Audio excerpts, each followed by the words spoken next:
రైస్ని 2 పార్ట్స్గా చేయండి. కందిపొడి, కరివేపాకు పొడి, కందిపొడిలో పప్పు కాంబినేషన్, కరివేపాకు పొడి సింగిల్గా తినండి. పిక్కలు కూడా వేసుకోండి. పప్పు ఆవకాయ కాంబినేషన్.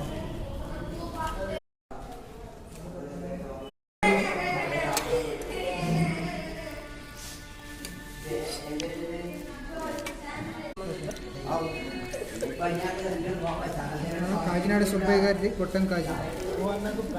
సుబ్బయ్య గారిదా? కాకినాడ సుబ్బయ్య గారి